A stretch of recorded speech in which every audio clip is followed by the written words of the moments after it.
Alright, so in this video we're going to take a look at question number 5 from the 2021 AP Calculus AB exam.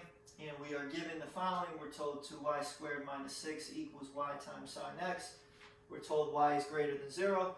There are 4 parts to this question, so we're going to start with part A, which asks us to show that dy dx is equal to y cosine x over 4y minus sine x. So initially, what we're asked to do is find the derivative. We should realize that this is an implicit differentiation problem. We have x's and y's mixed. You cannot explicitly solve this for y. So therefore, we need to use the steps that we talked about in class.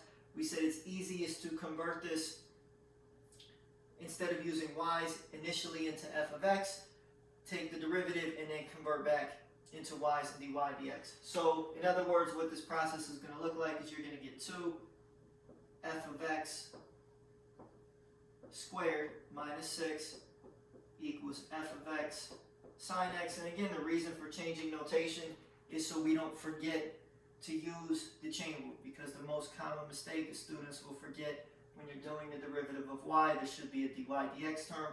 You will not make that mistake if you do it out this way. So our Lagrange notation, I think, is a little bit better, at least initially. So we need to take the derivative here, so this is just the power rule. This becomes 4. What's in the parentheses stays. Don't forget the power drops 1. This just becomes the first power. And then the chain rule step, derivative of f of x is f prime of x. You differentiate the next term, derivative of 6 is 0. This requires us to use a product rule here. So we have, here's our u, here's our v. I'm not going to write this out, but we should remember it's u prime times v plus v prime times u. Either way, what we get is derivative of f of x is f prime of x. There's u prime times v plus v prime derivative of sine x is cosine x times u. Alright. At this point, like I said, this is where we're going to convert back into y's. So you're going to replace f of x with y and f prime of x with dy dx, and then we're going to solve for dy dx. So we get this becomes 4y dy dx equals dy dx times sine x plus, I'm just going to put the y in front, y times cosine x, just so we don't get confused and think that the y is in the argument of the trig function. So all we did is replace f of x with y, f prime of x with dy dx. And now the idea here is there are 3 terms. We need to get the dy dx terms to the same side of the equation so we can then factor it out, which will allow us to then solve. So let me erase this. Hopefully I don't forget that part of the question. Alright, so we're going to subtract this term over, so we get 4y dy dx minus dy dx times sine x equals y cosine x. The purpose of doing this is these now have a common factor of dy dx, so we get dy dx times 4y minus sine x equals y cosine x. This is obviously looking good because this is what we wanted to show the derivative is equal to, and if we notice, all we need to do is divide this on both sides and we're done. So we get dy dx equals y cosine x over 4y minus sine x. That's exactly what they asked us to show, so we are done with part A. Alright, so I'm going to erase this so that way I have some room to do part B. So not too difficult so long as we remember the process for implicit differentiation. Alright, I believe part B, which I erased, said to find the tangent line at the point 0 and root 3. So I believe that that was the point that they gave us. So let's see if we can go through and figure this one out. Alright, so initially, if you want the equation of a tangent line, so the first step is you need a point. Because with any line, if we're going to write out the equation, we can use point-slope form. So we need a point, and then we need the slope. The point, we're told, you have to do 0 work for the point. The point is already given to us. This is our x1 and our y1 in our point-slope form. That part's already done. Next part is we need to find the slope. Well, we know the slope of the tangent line is given by the derivative evaluated at the point. Well, what is the derivative? Well, we just did the derivative. So the derivative is, and it would have been nice if I didn't erase this. So let me go find what the derivative is, because I don't want to have to write this down again.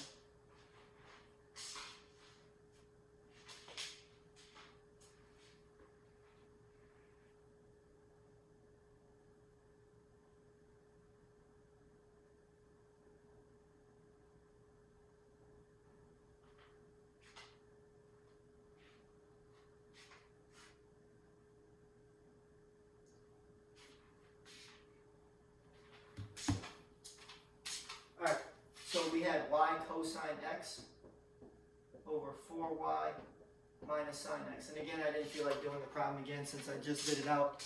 Let me just make sure that that's what we have. Yeah. Alright, so this is our derivative. So again, you could redo the entire part A to come up with the derivative. But number one, they told us the derivative. So even if you couldn't do part A, you can still do part B because they gave you this in the statement of the problem. Which means there's no excuse for not being able to do this. We need to now evaluate this, our derivative, at the point that will tell us the slope of the tangent line. So the correct notation, the way you're supposed to write this, you're not going to lose points if you don't, but we are evaluating this at the point 0 and root 3. So you're going to plug in 0 for x, you're going to plug in root 3 for y, and let's see what do we get. We get this becomes root 3 cosine 0 over 4 root 3 minus sine of 0. And now we have to remember how to evaluate trig functions. So cosine of 0 is 1.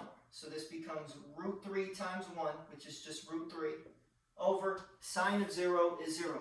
We have to know cosine and sine evaluated at our 30 and 45 degree multiples and definitely at our quadrantal angles. So in the denominator, we're just left with 4 root 3 minus 0, which is 4 root 3. Conveniently, the root 3's cancel out, and that leaves us with 1/4. Alright, so we have the slope, we have our point, so this is our m value. Well, what's the format for a tangent line? We should remember point-slope form. And all we need to do is to plug in the values in their appropriate spots in the formula. So we get y minus root 3 equals m, which is 1/4, times x minus 0. This doesn't take all that much difficulty to take from point-slope form and put it into slope-intercept form, so I'm going to do that. And what you get here is you get y equals 1/4 x. If you add the root 3 over, so there is our tangent line. Alright, so A and B weren't incredibly difficult. Part C.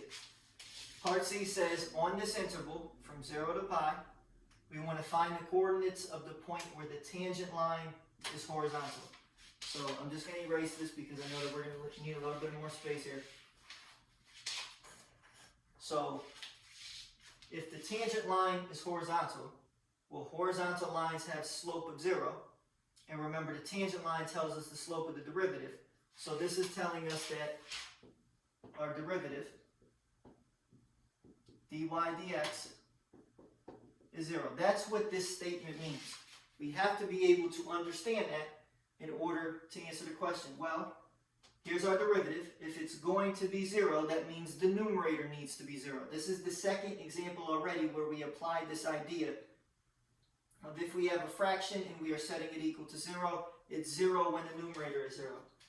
So, let's take a look at this. So we're going to get 0 equals, the numerator of the derivative is y times cosine x. So this is already written out as a product of two factors. You can apply your zero product property and we would say either y equals 0 or cosine x equals 0. Now if you go back to the statement of the problem, This is given both in part C and in the question itself. We are told y is greater than 0, so y equal to 0 is not a possibility here. So we are not getting a solution for that part, therefore our only possible values are coming from solving this equation where cosine is equal to 0, and keep in mind we are on this interval. So cosine is 0, so that would be a unit circle question. So we're thinking about where is the x coordinate 0 on the unit circle between 0 and pi, and that would be at pi over 2 or 90 degrees. So we get this becomes x equals pi over 2. So this is the x coordinate, but notice it said find the coordinates, which means we need to find the y coordinate. How do you find the y coordinate if you have the x coordinate? That's what this equation is for up here. You're going to plug in pi over 2, and we're going to figure out what is our y value equal to. So we get this becomes 2y squared minus 6 equals y times sine of pi over 2. Again, we need to be able to evaluate trig functions. Sine of pi over 2 is 1. So we get 2y squared minus 6 equals y. This is a polynomial. If we want to solve this, we bring all the terms to the same side, set it equal to 0, and hopefully this is factorable. So I'm going to erase this over here because we're kind of running out of room.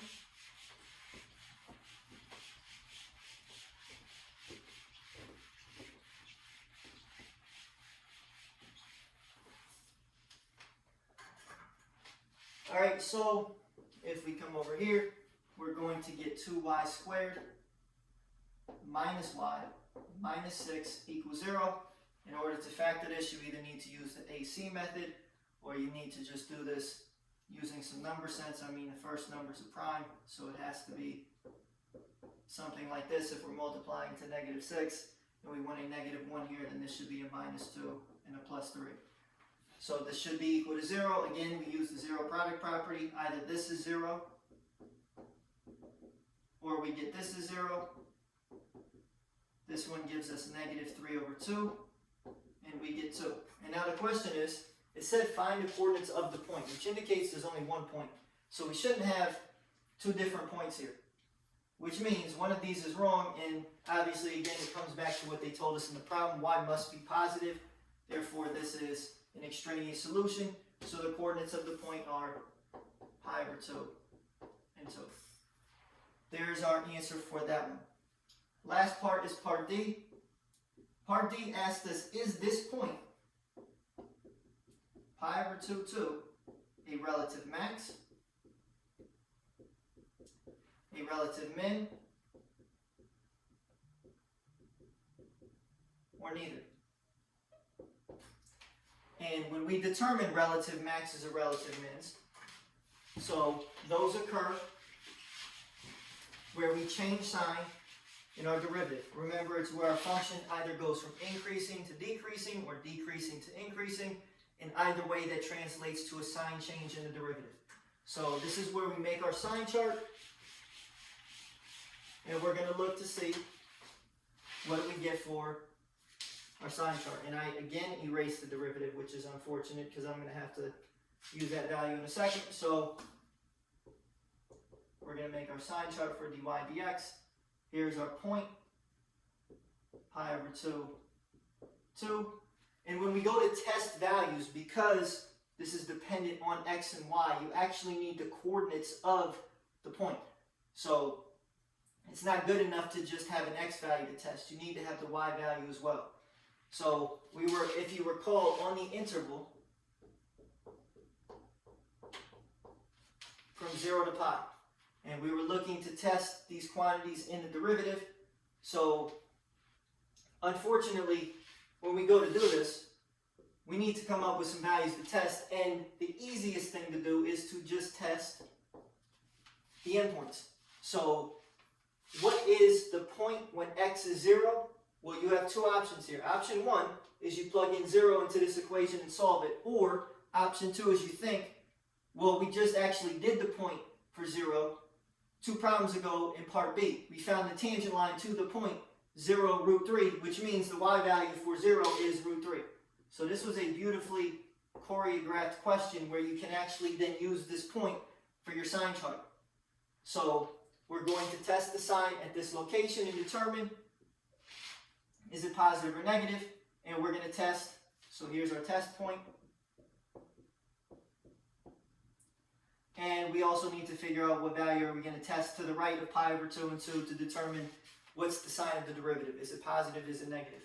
So we're going to test pi, and we're going to have to figure out the y value for the time being. I'm going to put a question mark. So we already actually tested the derivative here, because also in part B, we figured out what was the derivative at this point because we needed that for the slope of the tangent line, and we found the derivative was 1/4, which means the derivative is positive at this point, which means that our function is increasing. So therefore, to the left of this point, we are increasing. We know that this is positive because we know the derivative is 1/4, which is obviously greater than 0. Now the question becomes, how do we do this part? So first thing is we actually need to come up with the point, which means we need to solve for this in the equation given, because unfortunately we were given the coordinates here, but we are not given the y coordinate for what happens when x is pi. So let's figure that out right now. So we're going to get 2y squared minus 6 equals y times sine of pi. Well, we know that sine of pi is 0, so we get 2y squared minus 6 equals 0. Again, this is multiplication. So to solve for this, we would just add the 6, divide by 2. We get y is plus or minus root 3. And again, since y must be positive, we've used this about 3 or 4 times now in this question. We're only looking at the positive root. So this actually has the same y coordinate. So last part is we need to figure out what is the sign of the derivative at this point, which means we need our derivative. So this is about the 3rd time we've had to use this equation, which I keep erasing. So it's y cosine x times 4y minus sine x.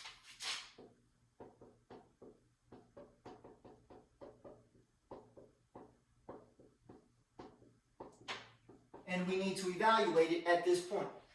All right?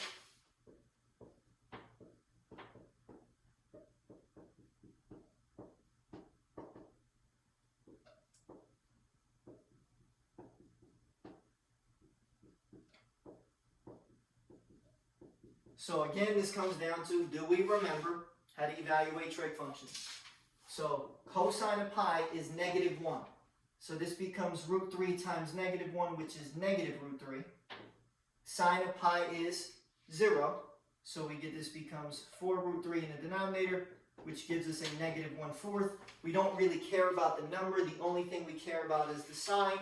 So the derivative is negative on this interval, which means our function has negative slope, which means it is decreasing, which means this point is a relative max because we have a sign change in the derivative from positive to negative.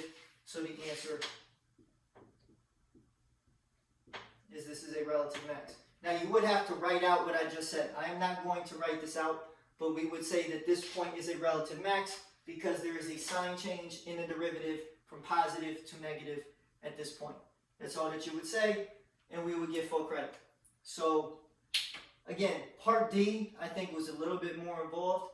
A and B were pretty straightforward in terms of just using implicit differentiation, equation of a tangent line. Part C is where it kind of got a little bit more difficult. We should have at least been able to earn a point or two there. And then part D was a little bit more conceptual. I think the hardest part, again, was first of all identifying what points to test, because that wasn't relatively straightforward, and then actually figuring out the sign of the derivative at those points. All right, so if you have any questions, again, feel free to email me, and I'll get back to you.